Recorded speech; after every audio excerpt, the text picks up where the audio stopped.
Team India के ODI vice captain Shreyas Iyer ICU में admit है। श्रेयस अय्यर वो खिलाड़ी जिस पर भारत निर्भर हो सकता है, वो इकलौता खिलाड़ी जिसने वर्ल्ड कप की हिस्ट्री में ओडीआई फॉर्मेट में इंडिया के लिए 3 नंबर के बाद 500 प्लस रन बनाए। वो खिलाड़ी जिसने पंजाब को फाइनल में पहुंचाया, केकेआर को चैंपियन बनाया, मुंबई को डोमेस्टिक में चैंपियन बनाया। वो खिलाड़ी जिस पर इंडिया भरोसा करता है, फिलहाल दुआ मांग रहा है। दुआ उस चोट के चलते जो ऑस्ट्रेलिया और इंडिया के तीसरे वनडे मैच में फील्डिंग करते हुए श्रेयस अय्यर को लगी थी और इस वजह से श्रेयस अय्यर को मैदान के बाहर ले जाया गया था। जो खबर आ रही है वो बहुत अच्छी नहीं है। कहा जा रहा है कि उनकी पसलियों में चोट आई थी, लेकिन अब श्रेयस अय्यर की हालत काफी ज्यादा खराब हो गई है। यह कहा जा रहा है कि ऑस्ट्रेलिया के एक अस्पताल में श्रेयस अय्यर को आईसीयू में एडमिट किया गया है। उनके मॉम डैड को भी ऑस्ट्रेलिया लाए जाने की तैयारियां चल रही हैं और ये टीम इंडिया के लिए बुरी खबर है, क्योंकि बहुत दिन दूर नहीं है जब साउथ अफ्रीका के खिलाफ नवंबर में वनडे सीरीज शुरू होने वाली है। ऐसे में क्या श्रेयस अय्यर वनडे सीरीज का हिस्सा होंगे? और अगर अय्यर उसका हिस्सा नहीं होंगे तो क्या इंडिया के पास 4 नंबर के रिप्लेसमेंट के लिए कोई ऐसा खिलाड़ी है जो अय्यर के कद को मैच कर सकता है? पहली नजर में नहीं। 4 नंबर वनडे इंटरनेशनल में श्रेयस अय्यर का रिप्लेसमेंट नहीं है, लेकिन श्रेयस अय्यर की तकलीफ अब कहीं ज्यादा लग रही है।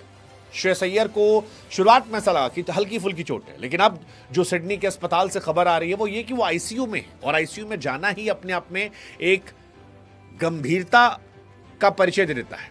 ऑस्ट्रेलिया के खिलाफ आपको याद होगा 3rd वनडे मैच था और वहीं पर फील्डिंग करते वक्त उनको पसलियों में चोट लगी थी और अब कहा जा रहा है जो पसली में चोट लगी है उसके चलते इंटरनल ब्लीडिंग हो रही है।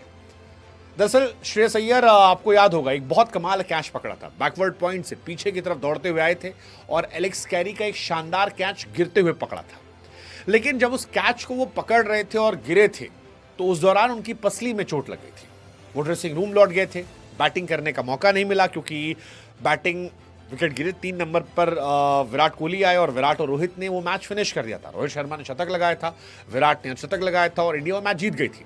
तो हम सबका ध्यान इस बात पर नहीं गया कि श्रेयस अय्यर की तबीयत कैसी है, लेकिन अब धीरे धीरे छन छन कर जानकारियां आई और फिर पता लगा कि श्रेयस अय्यर आईसीयू में है, इंटरनल ब्लीडिंग हुई है और ये बहुत पेनफुल है। कहा जा रहा है कि 2 से 7 दिन तक उन्हें ऑब्जर्वेशन में रखा जाएगा क्योंकि इंटरनल ब्लीडिंग से इन्फेक्शन हो सकता है और इस इन्फेक्शन को रोकने के लिए ये बड़ा फैसला लिया गया है। तो 5 से 7 दिन बाद ही पता चलेगा कि वो कितने फिट हैं या उनकी हेल्थ क्या है, क्या वो आगे सीरीज में खेल पाएंगे। हालांकि सीरीज वीरीज तो चलिए बात की बात है, क्या श्रेयस अय्यर को और चोट ना हो और नुकसान ना पहुंचे, ये ज्यादा जरूरी चीज है। टीम इंडिया की तरफ से बताया गया कि कोई चांस नहीं लिया गया, लेकिन जो चोट लगी थी वो जानलेवा हो सकती थी। कहा गया कि वो मजबूत है, ठीक हो जाएंगे, लेकिन इंटरनल ब्लीडिंग हुई है और इसलिए ज्यादा समय लग सकता है। कॉम्पिटिटिव क्रिकेट में उनकी वापसी कब होगी अब तक कोई नहीं बता रहा। बीसीसीआई की जो ऑफिशियल स्टेटमेंट आई उसमें भी कहा गया कि स्कैन से पता चला कि उनकी अंदर चोट लगी है, इलाज चल रहा है, हालत स्थिर है, उनकी मेडिकल टीम निगरानी कर रही है, उनके पेरेंट्स को भी बुलाया जा रहा है और श्रेयस अय्यर अभी कुछ दिन ऑस्ट्रेलिया में ही रहने वाले हैं।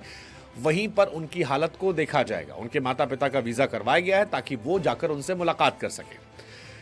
इंडिया ऑस्ट्रेलिया के मैच में 34वां ओवर था जिसमें 184 रन बन चुके थे और तभी हर्षित राणा की बॉल पर एलेक्स कैरी का वो शॉट था जिसकी काफी तारीफ हुई थी। One of the finest catch था क्योंकि पीछे की तरफ भागकर वो कैच पकड़ा गया था। हालांकि कैच पकड़ने के बाद उनका बैलेंस नहीं बना और 2-3 बार वो पलटी खा गया और उसी में पसली पर वो चोट थी जो अब जानलेवा बताई जा रही है, जिसके चलते ही उन्हें एडमिट कराया गया 25 अक्टूबर को, फिर आईसीयू में भर्ती कराया गया और अब 7 दिन तक कहा जा रहा है कि उन्हें इंटरनल ब्लीडिंग से इन्फेक्शन